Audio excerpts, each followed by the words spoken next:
जय हिंद, जय सनातन. बंधू आणि भगिनींनो, कधी काळी शागिर्द नावाचा एक पिक्चर बघितला होता मी. त्या पिक्चरमध्ये एक गाणं चित्रित केलं होतं. त्या बहुतेक जॉय मुखर्जी आणि सायरा बानो नावाची अभिनेत्री त्या चित्रपटामध्ये होती. त्यामध्ये एक गाणं होतं, पंख होते तो उड चली आती. अशातलं ते आशयाचं ते गाणं होतं. आणि कल्पना करा, खरंच जर माणसाला पंख असते किंवा माणूस हवेत उडू शकला असता तर काय कल्पना झाली असती. आणि खरोखर माणूस हवेमध्ये उडू शकतो असं जर मी म्हटलं तर तुम्हाला आश्चर्याचा धक्का बसेल. कुठल्याही विनासाधनाने माणूस हवेत उडू शकतो असं जर मी म्हटलं तर खरोखरच तुम्हाला धक्का बसेल. बरोबर की नाही? उडू शकतो का माणूस? तुम्ही म्हणाल काहीही सांगता. आणि येणारं युग 2070-75च्या काळामध्ये खरोखर माणूस हवेमध्ये बिना यंत्राच्या साह्याने उडू शकेल असं शास्त्रज्ञांनी म्हणजे ठामपणे डिक्लेअर केलेलं आहे. आणि मी असंही म्हणेल की कधी काळी आपले पूर्वज हवेमध्ये उडत होते. उडत होते नाही, आजही उडत आहेत. फक्त आपल्या पाहण्याचा दृष्टिकोन वेगळा आहे. तुम्ही महर्षी नारदाचे नाव ऐकले असेल. नारद ऋषी हे हवेमध्ये उडतायत, भ्रमण करतायत, फिरतायत आणि तेही विजेच्या गतीने. कशाच्या? वायुगती तर आहेच, पण विजेच्या गतीने, प्रकाशाच्या वेगाने ते फिरायचे. वायुगती तर आहेच, वायुमार्गाने गेले. वायुमार्गाने गेले म्हणजे आकाशामधनं गेले, पण कुठल्या वेगाने गेले तर प्रकाशाच्या वेगाने गेले. वायुमार्ग म्हणजे हवेतून जाणे आणि प्रकाशाच्या मार्गाने म्हणजे जी वीज आहे, जो प्रकाश आहे, सूर्याचा प्रकाश. ज्याप्रमाणे आता मी जे बसलो आहे हे पहा, बाकी पूर्ण लाईट गेलेली आहे. आणि हे पहा, हा जो प्रकाश आहे ह्या प्रकाशाच्या वेगानं आकाशामध्ये एका ठिकाणाहून दुसऱ्या ठिकाणी भ्रमण करणे, त्याला लाईटचा वेग म्हटलं जातं. मग आता मी तुम्हाला हे सांगितलं की टाईम ट्रॅव्हल केला जाईल, म्हणजे भूतकाळातही जाता येईल आणि पाठीमागे वर्तमान काळातही जाता येईल. हे सुद्धा शक्य आहे. तुम्ही म्हणाल काय डोकं फिरलं का डोक्यावर पडला हा माणूस? पण तसा काही प्रकार नाही आहे. तुम्ही महर्षी नारदाचं नाव ऐकलं असेल की ते हवेत फिरत होते, वाऱ्याच्या वेगानं जात होते, वायुमार्गाने जात होते. त्यांच्याकडे भ्रमणध्वनी होता, म्हणजे त्या काळामध्ये मोबाईल हा त्यांच्याकडे होता असा उल्लेख ग्रंथामध्ये आहे.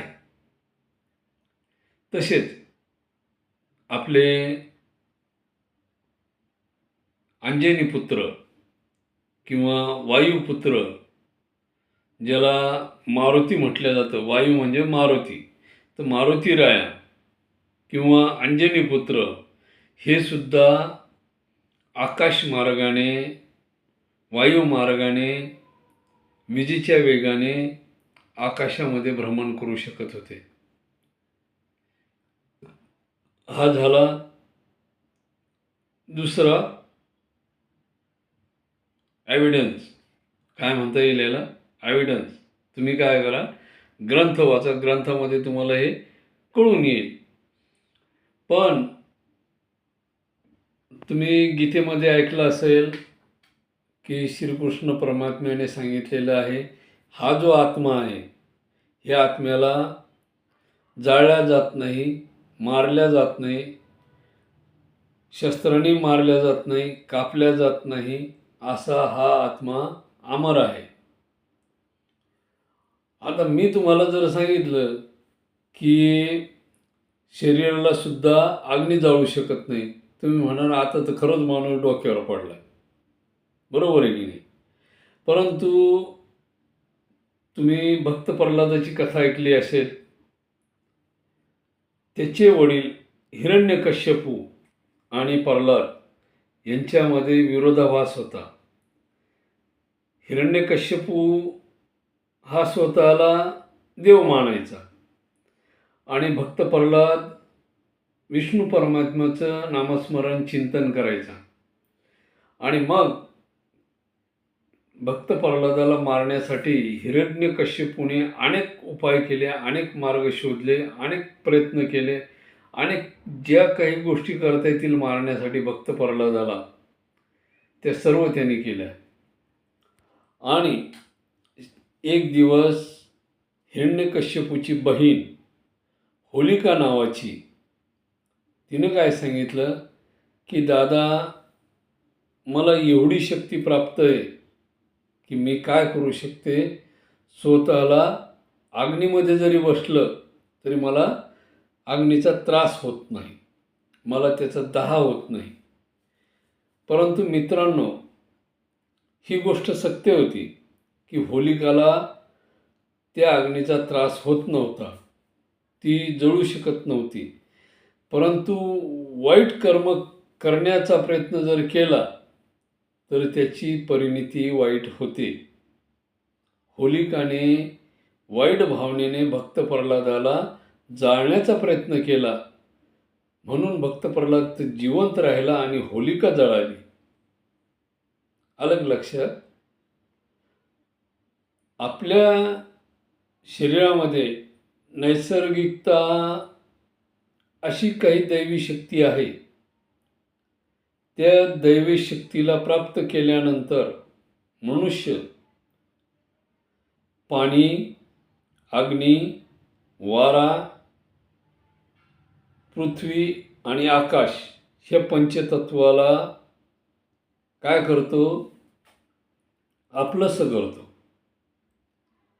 म्हणजे ही पंचतत्व त्याच्या अधीन होऊन जातात आणि त्याला मातीमध्ये जरी पुरलं तरी काय होतं, तो मरत नाही.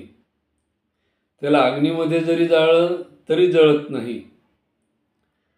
त्याचे तुकडे जरी केले तरी त्याचे तुकडे होऊ शकत नाही. त्याच्यानंतर त्याला पाण्यात बुडवलं तरी तो बुडत नाही. त्याला अग्नीमध्ये जाळलं तरी जळत नाही. आता तुम्ही म्हणाल हे कसं शक्य आहे? तर तुम्हाला 2500 वर्षापूर्वीचा इतिहास माहीत असेल.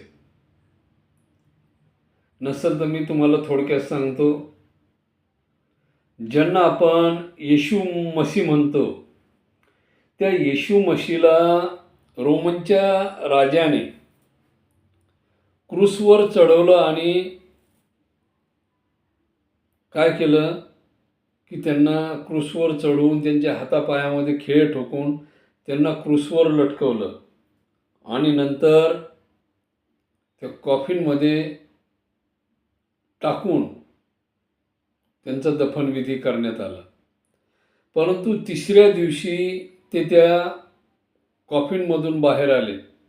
म्हणजे जे पेटी असते, शवपेटी, त्या शवपेटीतून ते तिसऱ्या दिवशी बाहेर आले. म्हणजे हे काय, पंचतत्व त्यांनी आपल्या अधीन केले होते. हा झाला आत्ताच्या काळातला भाग, 2500 वर्षापूर्वीचा. परंतु 100 वर्षापूर्वीचा किंवा 150 वर्षापूर्वीची गोष्ट जर सांगितली तर तुम्ही त्या गोष्टीला मान्य कराल हे निश्चित.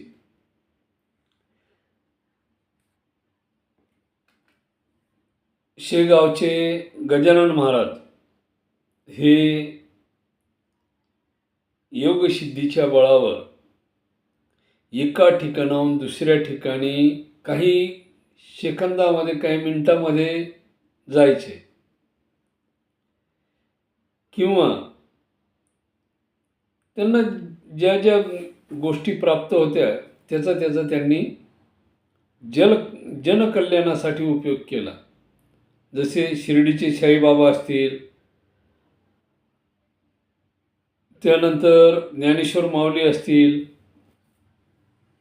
700 वर्षापूर्वीचे, अशा अनेक संतांनी, महंतांनी या गोष्टी आत्मसात केल्या होत्या. कशाच्या बळावर? त्या योगाच्या बळावर.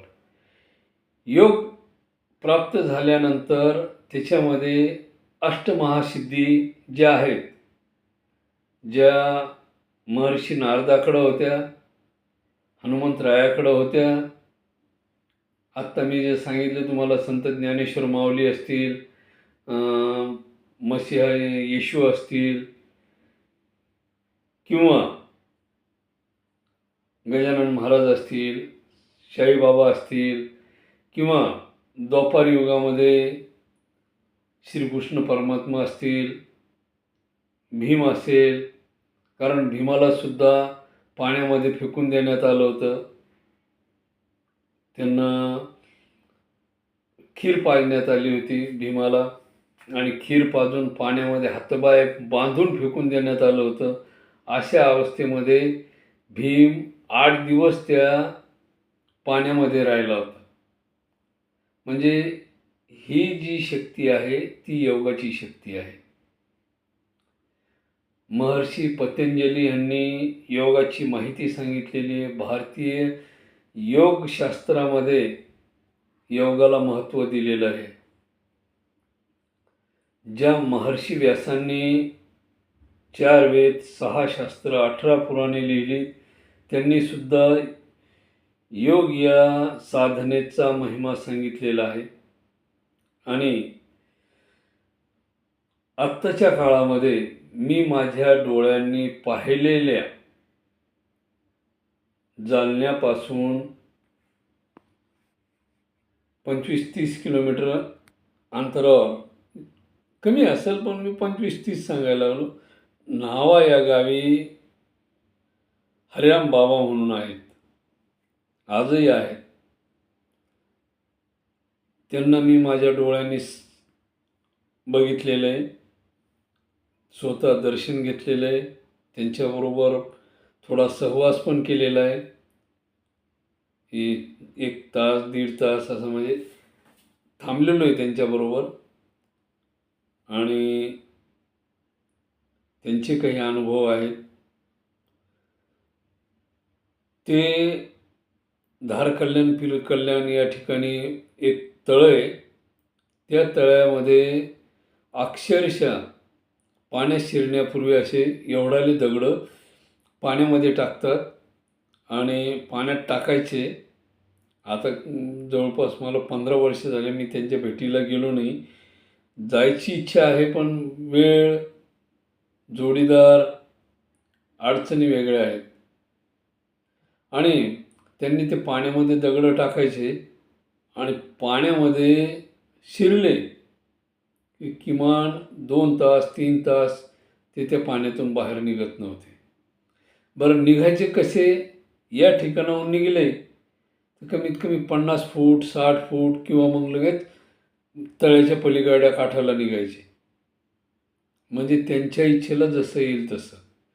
मग त्या 100 200 300 फूट काय ते पाणी असेल, त्या पाण्यामधून ते पलीकडं चालल्या जायचे. मग ही कोणती क्रिया आहे? ही कोणती सिद्धी आहे? अष्टमहासिद्धी ज्या सांगितल्या मी तुम्हाला, त्यापैकी ही कुठली सिद्धी आहे? 8 सिद्ध्या ज्या आहेत, महिमा, गरिमा, लघिमा, प्राप्ती, ह्या अशा प्रकारच्या सिद्ध्या आहेत. या सिद्ध्या वेगवेगळ्या स्वरूपामध्ये ज्या व्यक्तीवर प्रसन्न झाल्या, जी सिद्धी प्रसन्न झाली ती त्याच्यासाठी ते कार्य करते.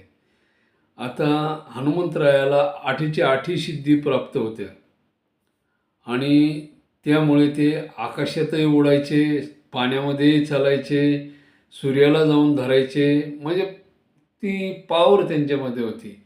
तशी पॉवर हरामबाबामध्ये मी माझ्या डोळ्यांनी बघितली. अक्षरशः त्यांनी झाडाचे एवढाले काटे तोंडामध्ये टाकायचे, खायचे आणि त्यावर पाणी प्यायचे. एवढाले खडे जे नदीमध्ये वगैरे असतात त्याला आपण गारगुटी वगैरे म्हणतो, त्या गारगुटीसुद्धा त्यांनी काय करायच्या, खायच्या आणि त्यावरती पाणी प्यायचं. म्हणजे हे असे प्रकार त्यांनी केले. म्हणजे हे योगाच्या साधनेवर किंवा त्या सिद्धीच्या बळावर केलेले. आज विज्ञान त्याच दिशेने मार्गक्रमण करत आहे आणि येणाऱ्या भविष्य काळामध्ये विज्ञान या अशा प्रकारच्या अनेक गोष्टी नवनवीन या पृथ्वी तलावर घेऊन येणार आहे, करणार आहे. आम्ही ज्यावेळेस लहानपणी म्हणजे मी काही असं म्हणजे एवढा लहान नव्हतो, माझा मुलगा लहान होता. त्यावेळेस मी हरामबाबाला भेटण्यासाठी गेलो होतो आणि उन्हाळ्याचे दिवस होते आणि त्याला उन्हाळ्याच्या दिवसामध्ये वळीवचा पाऊस, ज्याला अवकाळी पाऊस म्हटलं जातं किंवा ज्याला वळीवचा पाऊस म्हणतात, तो पाऊस सुरू झाला होता आणि आम्ही अक्षरशः हरामबाबाला सोडून सर्वचे सर्वजण, जेवढे आमच्याबरोबर 10-15 जण होते, ते सर्वचे सर्वजण आम्ही एका झाडाखाली जाऊन उभे राहिलो. 20-25 फूट झाड होतं आणि नांगरट झालेली होती त्या शेतामध्ये. त्या नांगरटीमध्ये हरामबाबा उभे राहिले. कुठलंही झाड नव्हतं, कुठलंही काही म्हणजे असं आडोशाला काहीच नव्हतं. पण कुठली अशी दैवी शक्ती होती हेच आम्हाला कळलं नाही. आम्ही झाडाखाली असून भिजलो. कमीत कमी तुम्हाला सांगतो अर्धा तास पाऊस चालू होता. आम्ही झाडाखाली राहून भिजलो, पण हरिरामबाबाच्या अंगावर एक थेंबसुद्धा पडला नाही. आणि मग मी बाकीच्या लोकांना म्हटलं, काय आपण येडे येत राहू म्हटलं, आपण बाबाला सोडून आडोशाला आलो म्हटलं आणि तरी भिजलो. लोक म्हणे तू काही सांगतो म्हणे. म्हटलं काही सांगतो काय म्हटलं. आणि मी त्या बाबाच्या शेजारी जाऊन उभा राहिलो, तो मी सुद्धा कोरडा ठाक, एक थेंबसुद्धा माझ्या अंगावर पडला नाही. आणि मग त्या 10-15 मिनिटाच्या कालावधीनंतर सगळेचे सगळे लोक हरामबाबाजवळ आणि मी ज्या ठिकाणी उभं होतो त्या ठिकाणी आले आणि आम्ही सर्वचे सर्वजण हरिरामबाबाच्या शेजारी उभे राहिलो. आणि खरोखर तेवढ्या 20-25 फुटाच्या परिसरामध्ये थेंबसुद्धा पडला नाही. बरं, असं काही छत्री वगैरे म्हणावं तसाही काही प्रकार नव्हता. एवढी मोठी छत्री वगैरे जर म्हटलं तर 20 फुटाची छत्री गोल राऊंडमध्ये तर शक्य नव्हती. पण काहीतरी पॉवर होती. तुम्हाला सांगतो, एक थेंब तर पडा, बिलकुल नाही. बरं, त्यानंतर आम्ही दुसऱ्या एका वेळेस गेलो आणि आमच्याबरोबरच्या 2 व्यक्ती होत्या. आम्ही दोघंच होतो, आमचे मावस सासरे आणि मी, आणि बाबाला भेटण्यासाठी गेलो. त्यावेळेस त्याबरोबरच्या लोकांनी अक्षरशः म्हणजे बाबाचा शोध लागला नाही, बराच वेळ शोधावं लागलं. त्यातल्या एका जणाने खूप शिवीगाळ वगैरे केली बाबांना.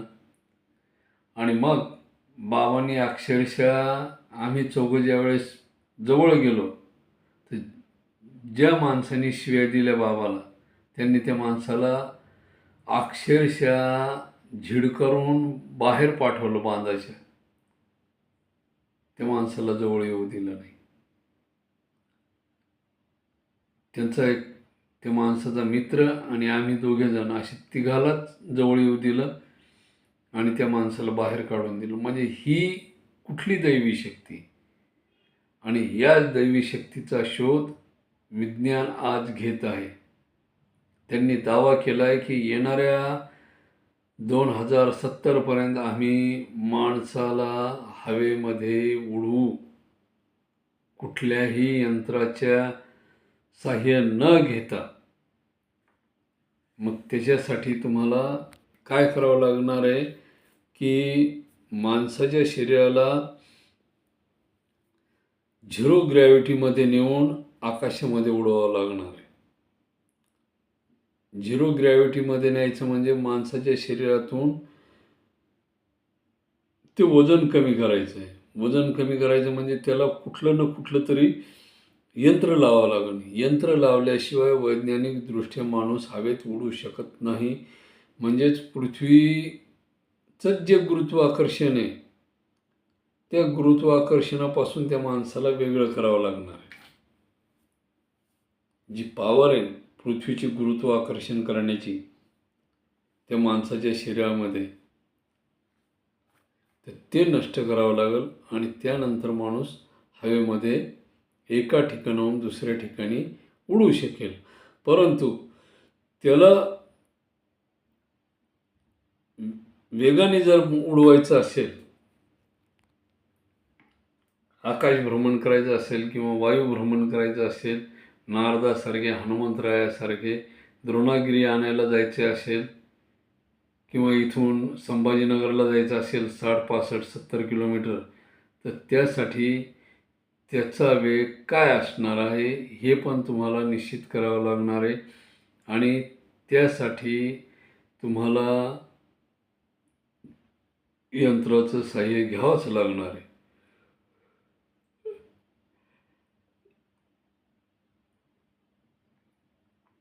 आणि अशा प्रकारे ह्या ज्या सिद्धी आहेत, हा जो योग मार्ग आहे, तो योग मार्ग या सिद्धी मिळवण्यासाठी योग मार्गाचं सहाय्य घेऊन किमान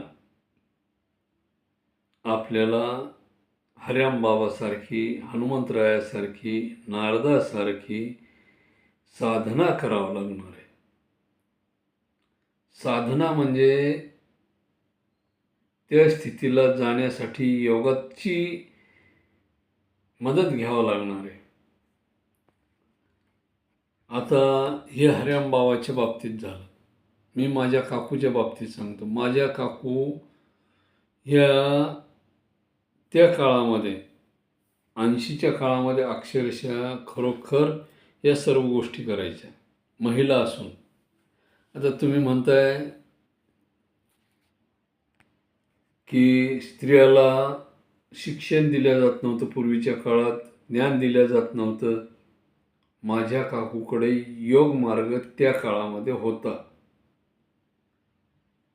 कोणत्या काळात? 1980च्या काळामध्ये. मी माझ्या डोळ्यांनी स्वतः बघितलं.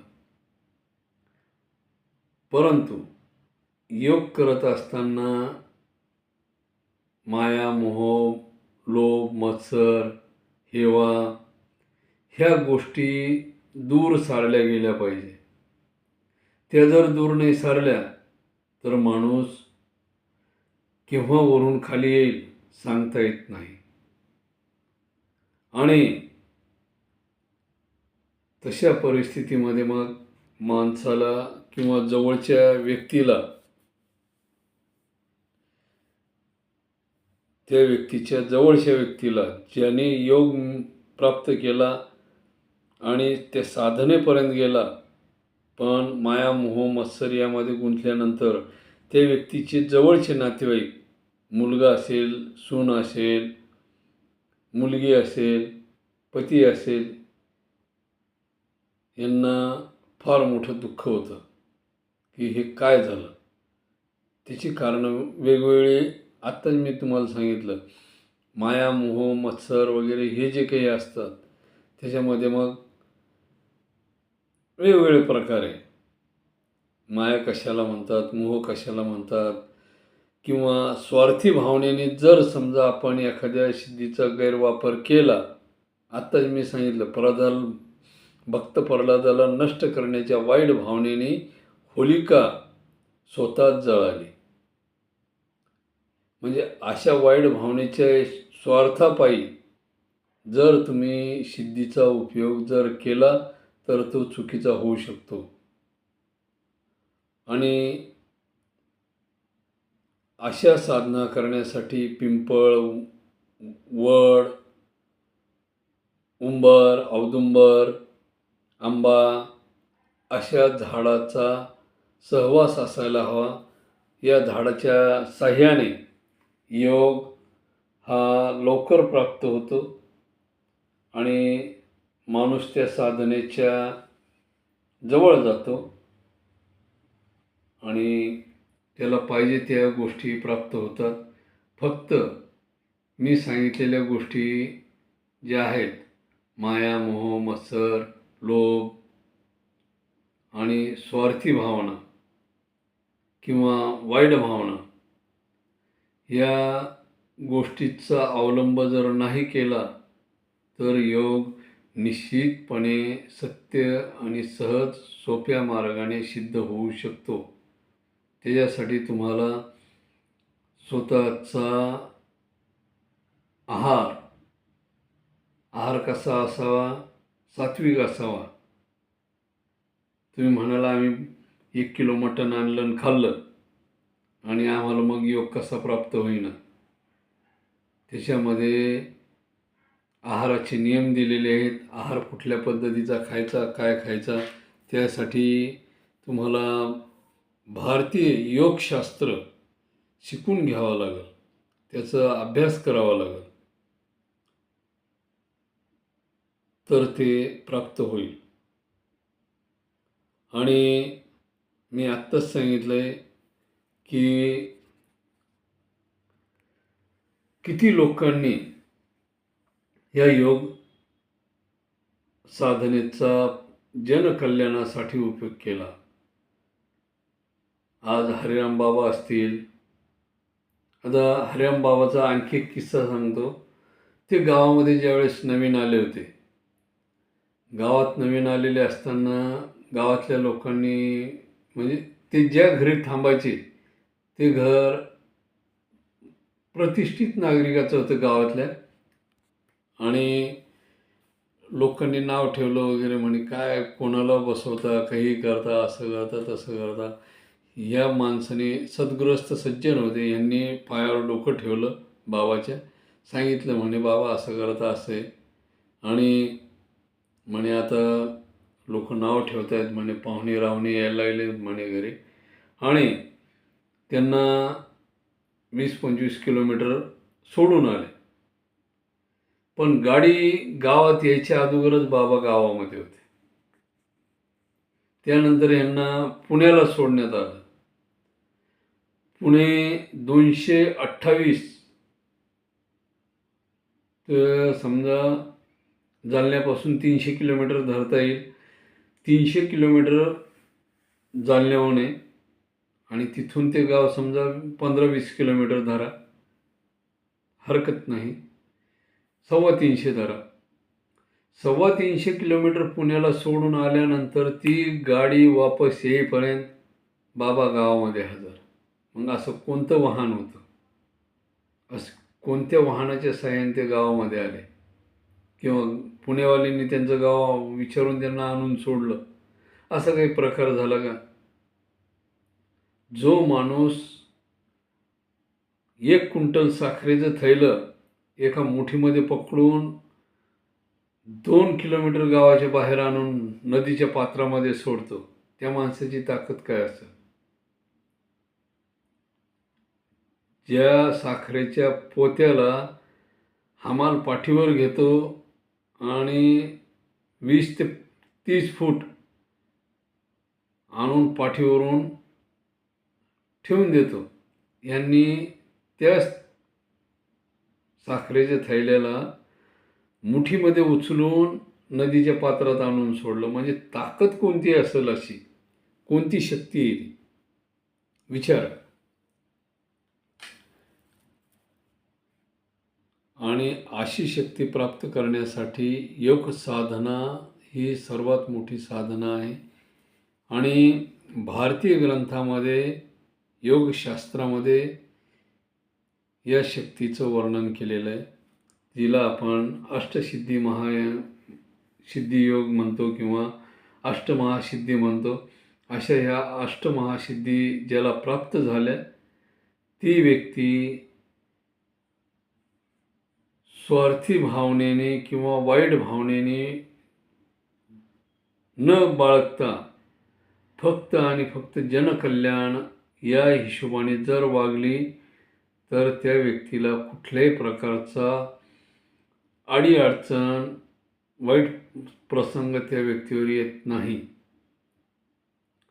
परीक्षेसाठी या सिद्धी त्याच्या जवळच्या नातेवाईकाला घात, अपघात वगैरे अशा अनेक घटना घडू शकतील, ती गोष्ट वेगळी. पण स्वतः त्या व्यक्तीला कुठल्याही प्रकारचे वाईट असा प्रसंग येत नाही त्यावर. आणि म्हणून म्हणतो की विज्ञानापेक्षा आध्यात्मिक ज्ञान आणि आत्मज्ञान हे सर्वश्रेष्ठ आहे. ज्याला आत्मज्ञान झालं त्याला आध्यात्मिक ज्ञानसुद्धा होतं आणि तो त्याचा आणि या भवसागराचा काहीच संबंध राहत नाही. तो ऑटोमॅटिक आकाशामध्ये वायुमार्गाने विद्युत गतीने फिरू शकतो. पूर्वीच्या काळामध्ये आपल्या ग्रंथामध्ये उल्लेख आहे, नल राजाने वाऱ्याच्या वेगाने रथ चालवला किंवा वायुमार्गाने रथ चालवला. अशा अनेक गोष्टी तुम्हाला ग्रंथामध्ये पाहायला मिळतील. ह्या काही काल्पनिक गोष्टी नाहीत. बरेचसे इतिहासकार हे मिथ्य म्हणून सांगतायत, काल्पनिक म्हणून सांगतायत, परंतु ह्या इतिहासकारांचा अभ्यास कच्चा असल्यामुळे यांना अध्यात्म काय आहे, योगशास्त्र काय आहे, भारतीय योग ज्ञान काय आहे हे माहीत नसल्यामुळे, आणि जरी ते इतिहासकार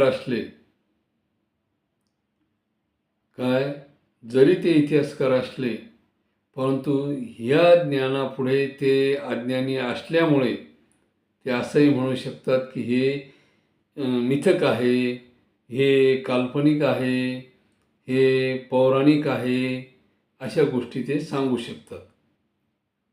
आणि त्यांचा पूर्ण विश्वास हा विज्ञानाला तांत्रिकदृष्ट्या मांडणारा आहे.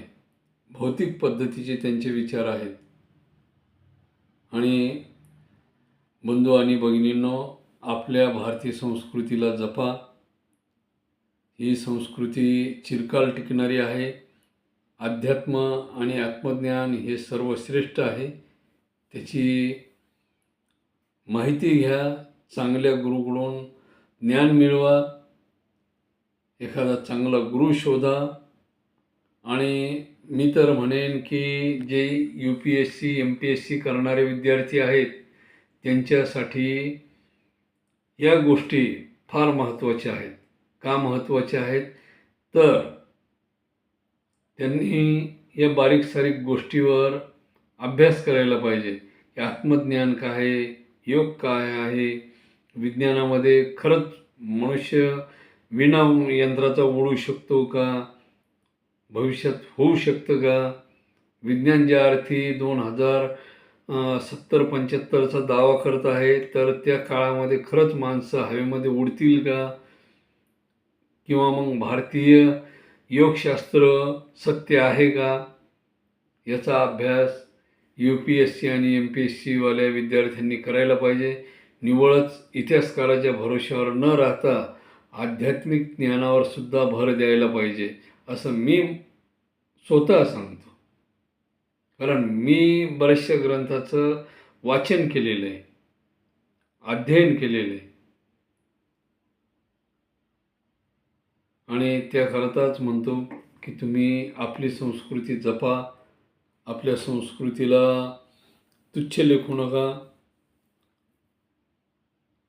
आणि जुने ते सोने अशा पद्धतीचे आपले पुरातन ज्ञान हजारो वर्षापासूनचे, अरबो वर्षापासूनचे चालत आलेले ज्ञान आहे. मग कोणी 60,000 वर्ष सांगते, कोणी 50,000 वर्ष सांगतंय, तर हा भाग वेगळा आहे. परंतु तुम्ही प्रत्यक्ष त्याचा अनुभव घ्या. ग्रंथ वाचल्यावर तुमच्या लक्षात येईल, तुम्हाला कळेल. जय हिंद, जय महाराष्ट्र. धन्यवाद.